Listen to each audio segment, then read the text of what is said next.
Hey, what's up guys, CoidXGaming here, and it's not a gaming video. Well, you'll see, no, you'll see a game, but today we're doing the life stories of Gabby Games. No, my name's Jimmy. Oh, Jimmy? Get out of my room, Jimmy. Jimmy, get out. That's it, get a spanking.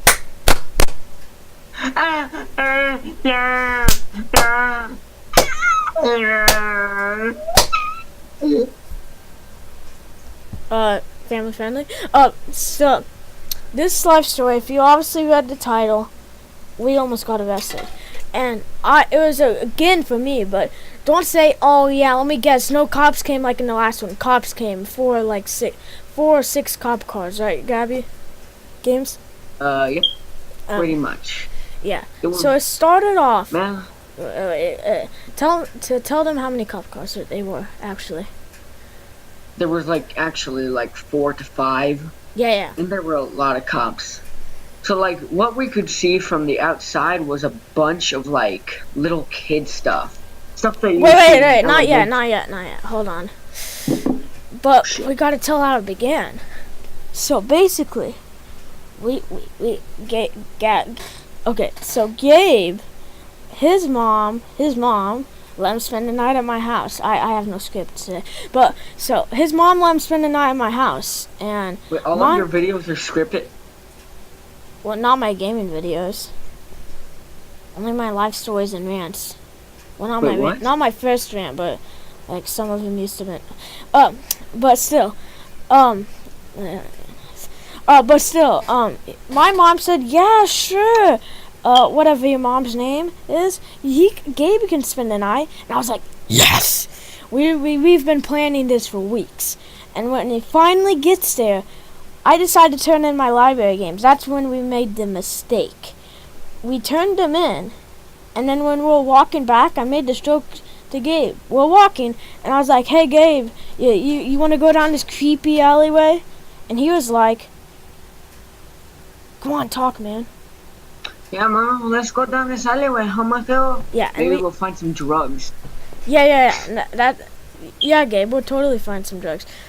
We go down, and what we find is an abandoned building. And tell them what we saw through the windows. I'll explain the building first. It was all brick. There were metal doors. There's a lot of it was rust. A lot of the building was rusted, the poles and the gates, but the top door was metal, and the rest of them were I think metal too. It's wood up metal. Yeah, but more wooden metal. It wasn't really hard. It was probably metal. pig metal. It was probably pig metal, pig iron. Yeah, but now when we talk about metal, the metal was metal. At the top one, it was you couldn't get through that. It wouldn't budge. Okay, but yeah, it wouldn't budge. Yeah, it was, dude. Gabe tried to punch it. It hurt his hand. So basically, yeah, dude, that hurt really hard. Yeah, when he punched it, but. So we decided to look through the windows by going downstairs. Well, not downstairs, but it was an outside downstairs. But we were looking through all the windows, and would you explain the place a little bit? Now, inside there was a bunch of kid shit, and we mean kid shit that you'd see in a preschool. There were tables and kid books and pretend letters you would make with crayons. Now, we need help. I mean, 2 people really. We need 3 people. So we decided to get my old friend Mitch from the vlogs. So we get Mitch, and he doesn't believe us. So we show him this abandoned building. He's like, "Oh, dude, wouldn't it be cool if we got in?" And Gabe was like, "I was thinking the same thing." And that's when we made our mistake again. We were walking downstairs, and Mitch decides to grab onto the handlebar, and it breaks in half, literally. And we tried to use that to get inside, didn't work. But then, no, nigga, no. But we found this window that was previously broken. Well, and also, we were looking through another window, and you could see there was this big ass door, barricaded with a giant wooden barricade. And and we thought it was just a chain because, we tried to bang on the door, but we noticed there's a wooden barricade because the way it opened, it was like we thought it was chained.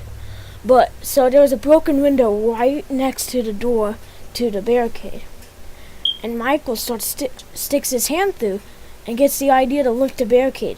And right as it's lifting, this guy walks by, and he looks like some Irishman wearing a hat. He was smoking a cigarette, and he goes into his car, but he sees us about to enter the place, and he calls the police.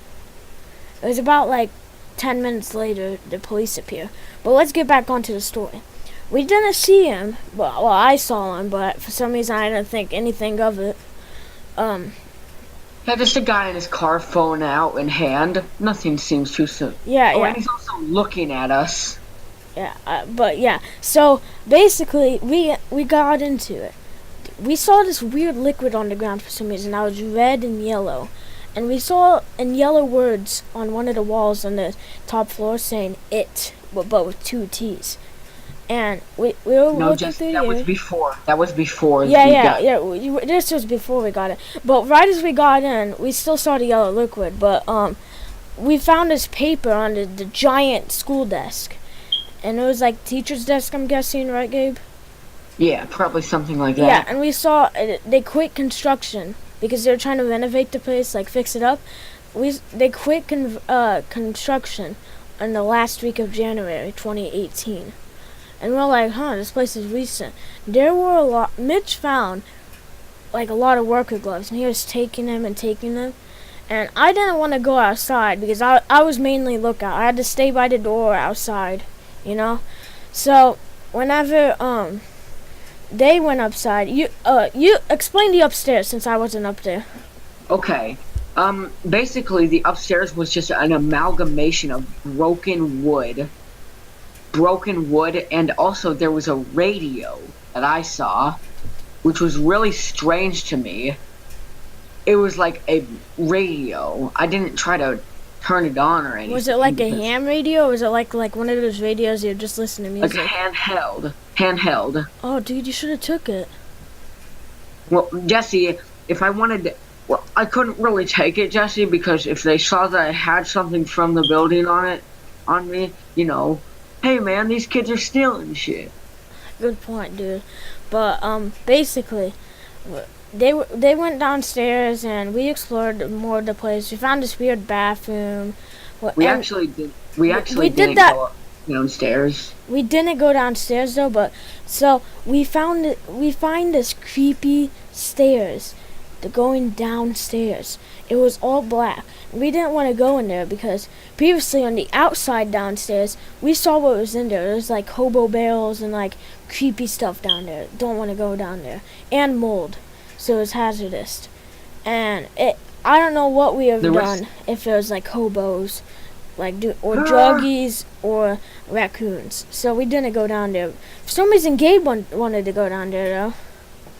I ain't no pussy. I got my knife and I got my taser, and I'll stab your ass if you come near my friends. Yeah, but basically, yeah, we did actually do have knives and tasers. We did. And then I walked out, and I saw and then I walk out while they're in the middle of exploring the place still, and this cop car, it pulls up, literally pulls up, and I was like, time froze for me. I couldn't hear anymore. Everything started to go blurry and black and white. All I could think was, oh shit. I start running. Yeah, I start running, and I go under a stair pole, and then I keep running, and I was about at my friend's house, Chris, and then I decided to go back because I thought they would rat me out, even though they wouldn't have, right? I mean, I wouldn't have. And my Mitch said he wouldn't, so. Michael, I don't know about. He was like really fucking like. Yeah, so we get there, and I run back, and there's now like 4 cop cars, originally 5, where there's 4 cop cars, and then the secret police car pulls up and says, "Hey, are those your buddies in there?" And he pretends that he thinks I'm the smart one, even though he says in his radio, "We caught the runner." And explain what you heard from the other radio inside.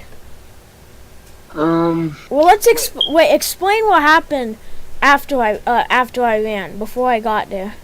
So after, me and Michael start to hear the cop radios, and they're like, okay, people broken in this building, need backup just in case. And so me and Michael, we run to the door. We're running to the door, and right as we're about to open it, the cops come in, guns pointed, screaming, "Lebanon police!" Blah, blah, blah. Wait, put it in clear words. "Lebanon police force, come out with your hands up! Get on the ground, motherfucker!" Yeah. So, did you have a gun to? Wait, explain everything that happened after that. You gotta explain before I got there. Okay, yeah. So basically, they're searching us. They're patting us down. They actually handcuffed me and Michael, and shit. It was really uncomfortable. I didn't ever get handcuffed. What did it feel like? Was like, oh my fucking god, dude! Just two metal things clamped around your arms, and it was. Remember, Jesse, this was in the winter. We could barely even stay out there, even with full coats on. It was still cold. And yeah, and when you punch something and it's cold, it hurts you more because you're nervous. I swear to God, I almost screamed out, "Nick!" But basically, explain some more. You were trying to give him the taser and tell them you had the taser, right? Yeah. I'm trying to tell them that, and they're like, "Shut up!" Dude, So lesson number 1: if you have a weapon, don't pull it out. I never tried to pull it out. I just tried to signal that I had a taser in my pocket, Jesse. You shouldn't even do that. But I get there, and they tell me to stand outside, and I see them like walk them out, and I was like, why are their hands behind their back? And I was like, because they're handcuffed. I didn't know that. And they had this long conversation saying about what if there were hobos in there and everything. And you remember the secret police officer I was talking about? Yeah. He wanted to put us on probation, or get us arrested. It was either way. And they were about to do it, but then the actual nice police officer, the black one, says, "Hey, hold on. First time offense. These are just kids.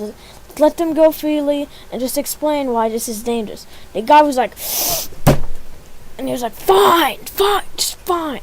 But basically, they have this really long conversation with us, saying that we're gonna let us go and have our parents drive us home, but don't do it again. Or this time you will be on probation and arrested. And there could have been hobos and the stuff I said before, pretty much. And then they kept asking whose knives are there, and they all pointed to me, and I said, yeah, they're mine. And what about the taser? I said mine, and he was like, and one of the cops said, so you're pretty much the dealer. I was like, I guess. Hey, Jesse. Yeah. Jesse, I'm gonna I'll be right back. I need to go take a shit. No, dude, I'm about to end the video. Remember?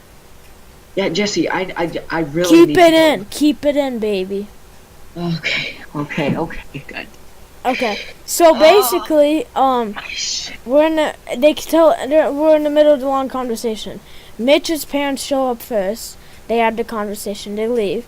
Mine and his parents show up at the same time, and we had this long conversation. His mom was like, "Well, thank the police officer since he didn't put you on probation." My mom said too. I look over to the officer that was about to put us on probation, said thank you, and he said, "Don't thank me, look at them." I said, "Thank you." Hey, Jesse. Yeah, but literally, when I got home, my mom seriously wanted to beat my ass. She was going to beat my ass like there was no tomorrow, and I got grounded, and I'm still grounded. I just got a little bit of computer time. I don't get ungrounded till next Saturday, so yeah. The only reason I got a little bit of computer time is I finished my book report and my math homework. But that's going to be the end of this video. Stay Analyx and make sure to subscribe to join the CoidXGaming army.